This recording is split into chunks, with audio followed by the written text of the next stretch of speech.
محترم سامعین، میرے اس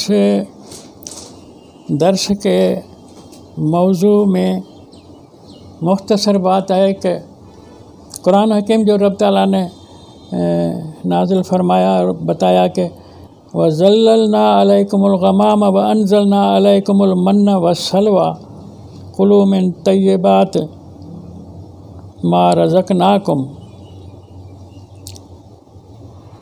بنی اسرائیل جب فرعون کے ہاں سے آزادی لے کر دریا پار آئے تو اس دور کی یہ بات قرآن نے کی ہے کہ ہم نے نازل کیا تمہارے اوپر من و سلویٰ۔ تو موضوع ہے کہ من و سلویٰ کی معنی کیا ہے۔ آیت کریمہ یہ بھی سورۃ بقرہ کی 57 نمبر آیت ہے۔ یہ 3 بار کل قرآن میں نازل ہوئی ہے کہ ہم نے تمہیں بادلوں کے ذریعے سایہ دیا، نئے تم آئے تھے غلامی سے نکل کے، محلات نہیں تھے، گھر نہیں تھے، ہم نے تمہارے سایہ کا بندوبست آسمان کے بادلوں کے ذریعے کیا۔ وَأَنزَلْنَا عَلَيْكُمُ الْمَنَّ وَالسَّلْوَىٰ، نازل کیا ہم نے تمہارے اوپر من اور سلویٰ کو۔ من اور سلویٰ کی معنی یہ تو روٹی روزی کی بات ہے، لیکن لفظی معنی کے لیے کئی دوست اس کے لیے سوال کرتے ہیں کہ کیا ہے۔ من لفظ کی معنی ہے احسان، کسی کے اوپر احسان کرنا۔ احسان کرنے کے لیے یہاں اس کی جوڑ کیا ہے، تطبیق کیا ہے، موقع کیا ہے اس کی معنی صاف ظاہر ہے کہ رب تعالیٰ فرماتا ہے کہ روزی کے لیے جو بھی کچھ میں نے تمہیں دیا ہے وہ میرا احسان ہی ہے۔ اب ویسے من کی معنی مترجمین نے، عام عالموں نے کی ہے تیتر بٹیر پرندے آسمان کے۔ ٹھیک ہے، اگر ہم اس معنی کو رد نہ بھی کریں، احسان تو رب کا، کیا کھیتی میں بیج بوتے ہو تو وہاں سے دانہ اگتا ہے، وہ اللہ کا احسان نہیں ہے کہ ایک دانے کے اوپر جو گوشہ اوپر آتا ہے بنتا ہے اس میں 100 دانے سے بھی زیادہ ہوتا ہے تو وہ اللہ کا احسان نہیں ہے۔ احسان تو وہ بھی ہے کہ کھیتی میں تمہیں روزی ملتی ہے، وہ بھی اللہ کا احسان ہے۔ من دونوں پر فٹ آتا ہے، سلویٰ پر بھی احسان اللہ کا ہے، اور من یعنی گوشت جو ہے پرندے آسمان کے، اس میں بھی اللہ کا احسان ہے۔ لیکن میں کہوں گا ٹھیک ہے کہ من کی معنی گوشت کے پرندے بھی، تو اس طرح جانور بھی اللہ کے من کے معنی میں آتے ہیں۔ وہ انزلنا علیکم المن، اس معنی میں جانور بھی آتے ہیں۔ یہ آپ کو یہ معنی قرآن حکیم سے میں عرض کروں گا۔ سورۃ زمر 39 نمبر سورت ہے، اس کی آیت نمبر 6 کے اندر ہے،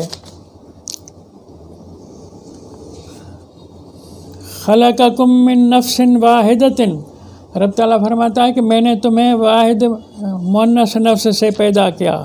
یہ لفظ بھی یاد رکھیں کیونکہ لوگوں نے کہا ہے کہ آدم مرد سے تم پیدا ہوئے ہو، یہ جھوٹ کا ہے، حدیثوں کا جھوٹ ہے یہ۔ بھئی مرد کیسے یعنی کسی بچے کو پیدا یعنی جن سکتا ہے، یا اس کو سوراخ ہی نہیں ہے وہ بچے کے نکلنے کا مرد کو۔ قرآن کہتا ہے من نفس واحدۃ، مؤنث نفس سے میں نے تم کو پیدا کیا، مانا عورت سے تم کو پیدا کیا ہے۔ ثم جعل منہا زوجہا، پھر اس عورت سے اس کا جوڑی دار پیدا کیا ہے ہم نے۔ وَأَنزَلَ لَكُم مِّنَ الْأَنْعَامِ ثَمَانِيَةَ أَزْوَاجٍ، اصل بات یہ کرنی تھی، میں خواہ موضوع سے ادھر ادھر ہو جاتا ہوں۔ وَأَنزَلَ لَكُم مِّنَ الْأَنْعَامِ ثَمَانِيَةَ أَزْوَاجٍ، رب تعالیٰ فرماتا ہے میں نے نازل کیا تمہارے لیے جانوروں میں سے 8 ازواج، 8 جوڑے، گائے، بھینس، بکری، سب اس میں آ جاتے ہیں، اونٹ۔ تو یہ ان کے لیے بھی رب تعالیٰ نے فرمایا انزل لکم، پرندہ انزل لکم میں ہے، ٹھیک ہے اوپر سے ہے، لیکن گائے بکری بھی انزل لکم میں قرآن نے یہ انزل کی طرف مجھے آپ کا توجہ مبذول کرانی ہے کہ یہ بھی نازل کردہ ہے۔ تو جو زمین کے اندر سے کھیتی اگتی ہے، سبزیاں اگتی ہیں، وہ بھی انزل ہیں، کیونکہ ان کے اندر جو قوت ہے یعنی رویدگی کی، وہ قوت اللہ تعالیٰ کی طرف سے ہے۔ تو نزول روزی کا، چاہے گوشت ہو، چاہے اناج ہو، چاہے سبزیاں ہوں، چاہے فروٹ ہو، سب کے لیے لفظ انزل کا صحیح آتا ہے، فٹ بن جاتا ہے۔ جیسے کہ من کے لیے آپ نے تیتر بٹیر کو انزل کے لفظ کی وجہ سے معنی نکالی، تو انعام جو گائے بکری ہیں، بھیڑیں ہیں، وہ بھی تو زمین کے اندر ہیں، زمین سے پیدا ہوتی ہیں، ماں کے پیٹ سے، لیکن قرآن نے ان کو بھی انزل کہا ہے۔ تو من بھی انزل ہے، سلوا بھی انزل ہے۔ تو من گوشت کہیں، سلوا کی معنی کریں آپ، سبزی کہیں، کھیتی باڑی کہیں، دال کہیں، بصل کہیں، جو بھی کہیں، سلوا میں گوشت کے سوا جتنی بھی معقولات کھانے کی چیزیں ہیں وہ سب سلوا کے ترجمے میں آ جائیں گی۔ تو من اور سلوا کا ترجمہ گوشت بھی ہوا تو زراعتی اور سبزیوں کے جتنے بھی اقسام ہیں وہ سلوا کے اندر آ جاتے ہیں، اور من دونوں پر فٹ ہوتا ہے۔ ویسے ہم نے گوشت کے لیے یہ جو انزل لکم من الانعام ثمانیۃ ازواج، اس کو پھر وانزلنا علیکم المن سے ملائیں گے تو من کی معنی میں گوشت والی چیزیں آ جائیں گی، سلوا کے معنی میں زراعت والی چیزیں آ جائیں گی۔